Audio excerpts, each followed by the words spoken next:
We live in a world obsessed with explicit metrics. We count followers, track likes, measure net worth, and quantify achievements. But beneath this conscious pursuit of external validation lies a far older, far more subtle system, the unspoken algorithm of perceived value. It's a primal calculus, running silently in the background of every human interaction, constantly assessing and reassessing our worth and the worth of those around us. And what's truly unsettling is that most of us are completely unaware of its operation, even as we're directly impacted by its judgments. Think about it. You walk into a room, meet someone new, scroll through a social feed. In an instant, before a single word is even exchanged, an assessment begins. Is this person someone whose attention you desire, someone you respect, someone you might pursue, or someone you'd rather avoid? We rarely articulate these rapid judgments, and often we even deny them. We tell ourselves we're open-minded, that we see the best in everyone, that superficiality holds no sway, but our actions, our subconscious pulls and pushes, tell a different story. We gravitate towards some, shrink from others, invest disproportionately in certain connections, and passively disregard countless more. Why? Because we are all, at a fundamental level, applying a hidden set of rules to determine who holds value and, by extension, where our limited energy, time, and emotional resources should be allocated. This isn't a moral failing. It's a deeply ingrained mechanism designed to navigate a complex social world, a vestige of evolutionary pressures that demanded efficient resource allocation.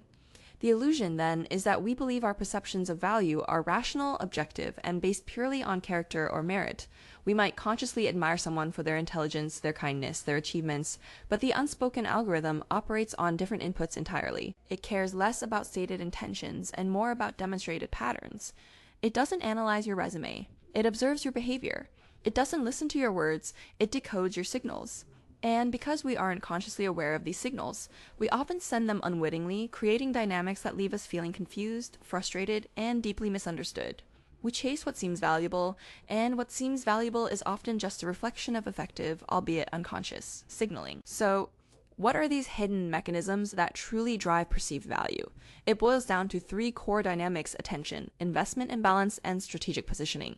We are all vying in subtle ways for these resources. Attention is the currency of modern connection, where it's given, how easily it's given, and how much effort is required to earn it. All serve as powerful indicators. Investment imbalance refers to the classic give and take, who is putting in more effort, time, emotional labor, or even financial resources into a relationship or interaction. The one who invests more often perceives themselves as getting less, and conversely, perceives the other as having higher value. Finally, strategic positioning is about how one presents oneself in the social marketplace, influencing perceptions of scarcity, demand, and desirability. These aren't just abstract concepts. They are the gears turning beneath every interaction, shaping our relationships and dictating our unspoken worth. Consider a common scenario: the person who is perpetually busy, difficult to pin down, their schedule a fortress of commitments. This behavior, whether intentional or not, sends a potent hidden signal their time is scarce, and by extension, they are in high demand. The psychological effect on others is often a heightened desire for their limited attention. We interpret their busyness not as unavailability, but as an indicator of their importance, their intrinsic value. The consequence: people often chase a scarcity, investing more effort to secure a fragment of their time, thereby validating the busy person's perceived high value, and inadvertently creating an investment imbalance. The alternative, and perhaps the more effective path for genuine connection, is to recognize that true value isn't solely derived from scarcity. It's about cultivating mutual availability and reciprocal investment, choosing those who genuinely desire to share their time, rather than those who make you fight for it. Now, let's look at the opposite end of the spectrum: the person who readily offers all their attention, who seeks constant validation through oversharing or excessive responsiveness. This behavior signals a need for external approval, an implicit admission of low self-perceived value, and an abundance of easily given attention. The psychological effect is often subtle disengagement. Others may perceive their validation as cheap because it's so freely offered. The consequence: they find themselves often taken for granted, their efforts unreciprocated, and their continuous pursuit of external validation rarely leads to deep respect or genuine admiration. Their high investment isn't seen as generosity, but as an imbalance stemming from a lower perceived position. The alternative is to cultivate self-worth internally, understanding that your value doesn't hinge on the immediate approval of others. Share intentionally, not out of desperation, and observe how a slight recalibration of your attentional economy shifts the dynamic entirely. Consider another behavior: the individual who maintains a carefully constructed air of indifference, who seems unaffected by social cues or the opinions of others. This is a powerful, though often unconscious, signaling strategy. It transmits messages of emotional resilience, self-sufficiency, and high internal validation. It implies that their worth isn't contingent on external reactions. The psychological effect it has on others can be profound. This perceived aloofness creates intrigue, a sense of challenge, and paradoxically, often amplifies their perceived value.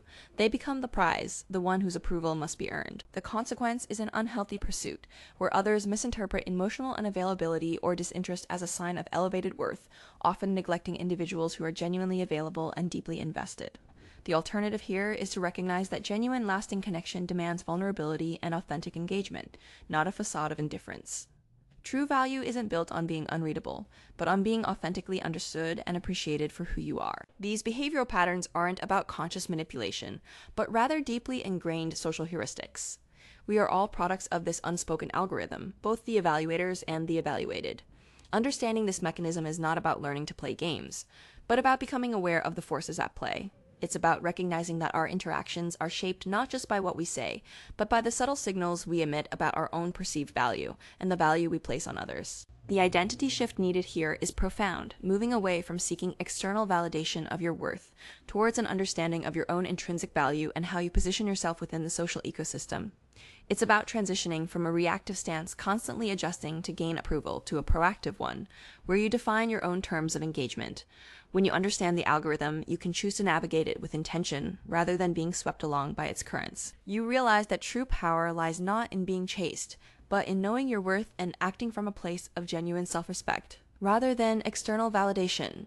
So, within the next 24 to 48 hours, I challenge you to a simple but revealing exercise.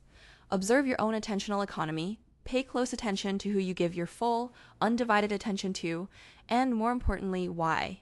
Is it the person who is hardest to reach, or the one who is consistently present? Is it someone who demands your focus, or someone who earns it through genuine connection?